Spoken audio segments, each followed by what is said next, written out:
Today's video, ang gagawin natin ay yung ating mga sabitan ng ubas. Ayan, nakikita nyo guys, wala pa. So, meron ako nabiling trellis kung saan ay tayo yung mag-a-assemble at nabili ko lang siya ng 4,000 yen or nagkakahalaga ng 1,800 pesos. And then, dahil maliit lang siya, ang gagawin natin ay dudugtungan na lang natin siya ng bamboo sa ibabaw kung saan ay mas mapapalapad natin siya. At ayan na nga guys, meron na tayong mga bambong naka-ready dito at magpuputol pa tayo kung sakaling tayo ay kukulangin. Ang gagawin ko na muna ngayon ay i-assemble natin. Ayan nga yung kanyang instruction. At tara, samahan nyo ko kung paano mag-assemble. Syempre, ang inuna na muna ng lola nyo ay kinalas na muna natin yung kanyang mga plastic para makita natin yung kabuuan nyo kung ano yung mga dapat natin gawin. So dito guys, meron siyang clip dito. Tapos dito lang natin to isasabit. Ito, yung palapad na ganyan kasi may bilog. So ito, palapad. Gagawin lang natin ay papasok lang natin siya dito. Tapos ikiklip natin.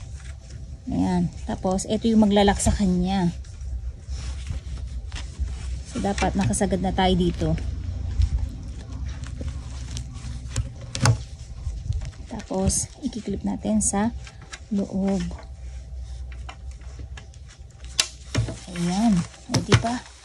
So, ganun lang yung gagawin natin. Actually, ang gagamitin sana ng lola nyo dito, lahat-lahat ay bamboo. Kaya lang sabi ko, ay medyo mahirap magbuo o maggawa ng frame. Kaya naman, nung nakita ko to ay binili ko na kaagad. Bukod sa hindi siya mahal, ay madali lang siyang buuin. Kaya magiging mas madali yung ginagawa natin. Tapos dito nga, nung nabuo natin yung isa, wala pa yatang 30 minutes guys, natapos natin to. Ay pinorma ko na kaagad siya dito kung saan ay pupwesto natin siya para malaman ko yung magiging itsura ng ating paglalagyan at hanggang saan yung kanyang masasakop.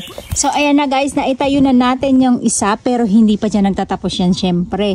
Meron pa tayong ilalagay na isa dito kung saan yung ibabaw naman ay pagdudugtungin natin gamit yung ating mga bamboo. So dito kung makikita nyo guys, yung pangalawang trellis naman yung ginagawa natin kung saan ay sa lilim na pumwesto yung lola nyo kasi napansin ko nasa arawan ako nung una kaya medyo nangitim tayo ng di oras. Sa mga magtatanong kung matagal na ba akong gumagawa ng ganito, actually guys, first time ko lang magbuo ng mga ganito at natuwa talaga ako sa items na to. Ito yung tinatawag nila na crossband na kung saan ay napakadali niyang maglock ng mga pipe o pagdudugtungin niya kumbaga.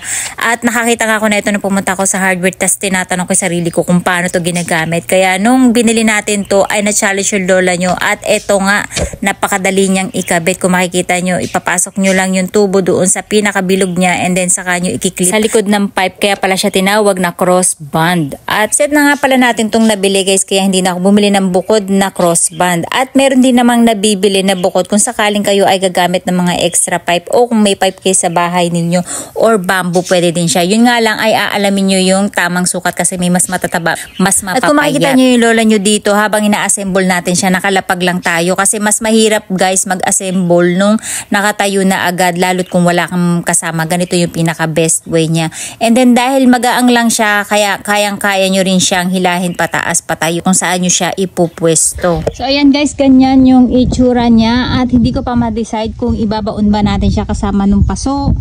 Kasi hindi ko siya pwedeng baon sa lupa na to dahil ang daming bato sa ilalim nito guys, napakahirap niyang ibaon. Dahil aluminum din naman yan sa loob. And then magdudugtong tayo ng bamboo sa ibabaw. Kaya kailangan ay magpantay yung paglalagyan natin, yun yung problema. So sa ibabaw, papatungan natin siya para mag-continuous yan hanggang doon.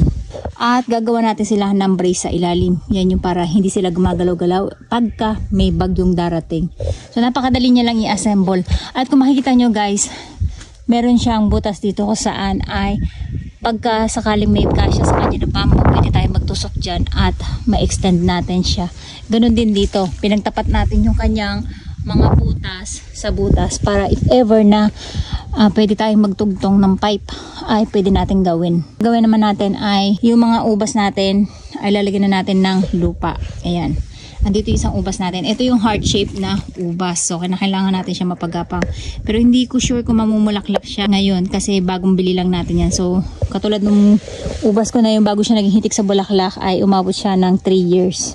Mimix tayo kasi yung binili nating lupa ay wala pang pataba. So, hahanap lang tayo ng mga dahon ulit na nalaglag. Lalagay natin dito. Yan yung pampadagdag natin ng lupa para ma-decompose siya sa ilalim. Saka natin siya lalagyan ng lupa at itatanim yung ating mga ubas. Yung paso natin, ibubutas natin dito para if ever na nadadry sila, yung ugat nila kusang bababa sa ilalim ng lupa at maghahanap sila ng sarili nilang tubig.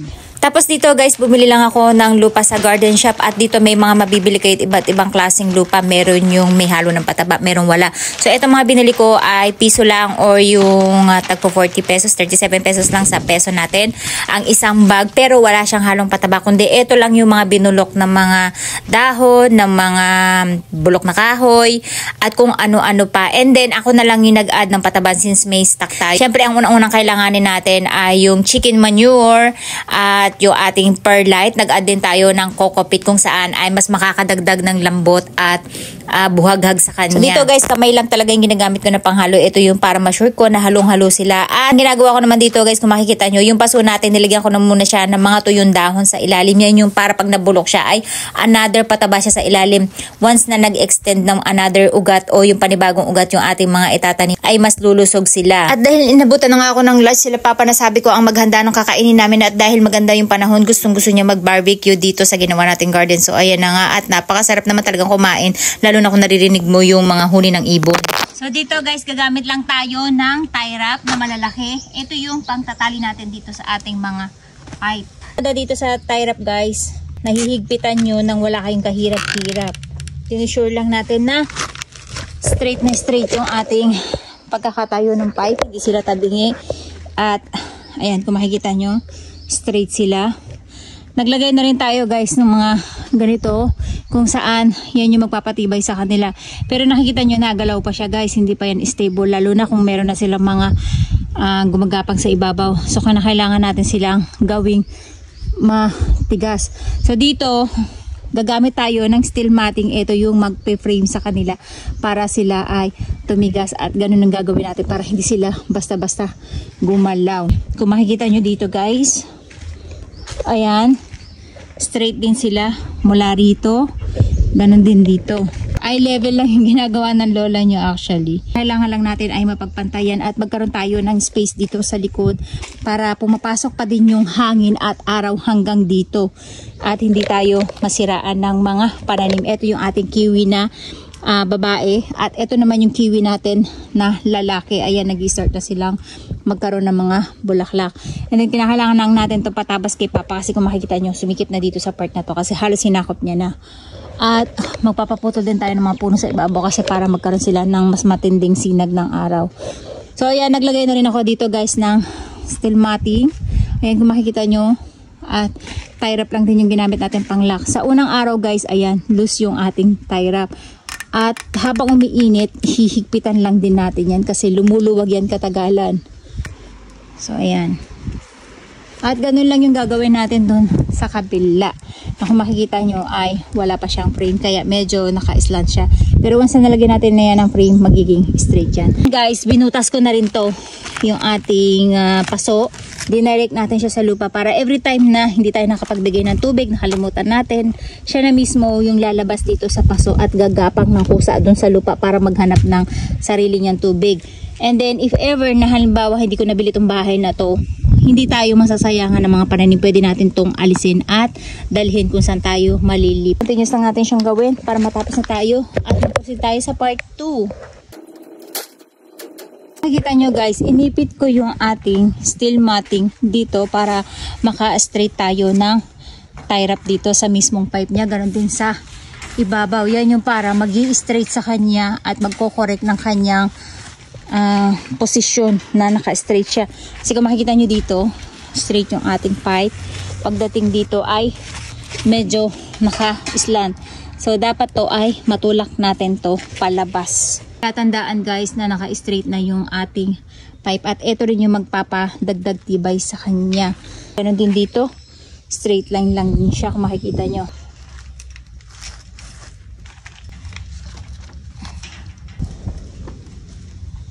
So ayan guys, grabe yung tibay niya, nakita nyo. Hindi na siya masyadong maalog as of now dahil wala pa tayong frame sa ibabaw. Pero as you can see guys, ay nagkaroon siya ng frame kaya medyo nalesen yung kanyang paggalaw. Gumamit din ako ng eto yung mga pipe na ganito na siya kung ikakapit dito para hindi gagalaw-galaw yung ating frame na gagawin. So, ito na guys yung ating nagawang trellis kung saan ay kinabit na rin natin yung ating mga steel matting na siyang magpapatibay sa kanya. Makikita nyo. At ang ginamit lang natin dito guys na panali ay yung ating mga tie wrap kasi mas matibay yan kumpara sa wire. Kasi yung wire guys kapag sobrang lakas ng hangin o ng bagyo ay maglulus sila. Unlike ng tie wrap, kapag naglus siya, pwede nyo sila ulit sikipan at madali lang siyang kalasin every time na halimbawa maglilipat kayo or imumove nyo sila ng lugar. So ayan guys, tignan nyo, wala pa yung brace sa ibabaw pero matibay na siya. Ayan, hindi katulad nung una, pumupunta sila doon, pumupunta sila rito. Kaya maganda rin ang may steel matting kasi dagdag sila sa pampatibay. Ayan. Dito sa pinapagapag natin, ito yung ating mga ubas. Itong ubas na to, alam ko, ito yung habaan. And then, ito naman yung ating kiwi na lalaki. Ayan, may bunga na sila guys. At ito naman yung kiwi natin na babae. Actually, bulaklak yata to. So, sa kiwi, hindi sila magbubunga kung walang lalaki at babae. At napakalit lang ng binili ko na yan, guys. Ayan, matataas na sila ngayon. Kasi 1 week na yung nakalipas bago ko to na update sa inyo. At napakadali lang kalasin yan, guys, every time na maglilipat kayo. Pag gumagawa talaga ako ng mga ganito, guys, kailangan ay dikalas. Hindi siya pwedeng as is yan, ganyan. Kaya kinakailangan ay para-paraan talaga na dikalas yung magagawa natin. So, ayun lang, guys. At next time, update ko kayo kung ano na yung magiging outcome niya after natin siyang malagyan ng bamboo naman sa ibabaw. Ayan guys, nakita nyo, napakaganda niya, diba? Napakamura lang ng gastos natin dyan. Gumastos lang tayo dyan ng 8,000 yen. Dahil 3,800 yen lang ang bawat isa niyang pipe na yan. So, all in all, 8,000. And then, itong steel matting na to guys, matagal na itong sa akin naka-stack. Kaya kita nyo, nakalawang na. Gagamitin ko sana yan paggawa ng strawberry tower plant. Pero, since nakatenga lang siya, ay ginamit ko na muna siya dito. Ayan. At, abangan nyo yung part 2 natin guys na may bamboo na siya sa ibabaw. That's it guys.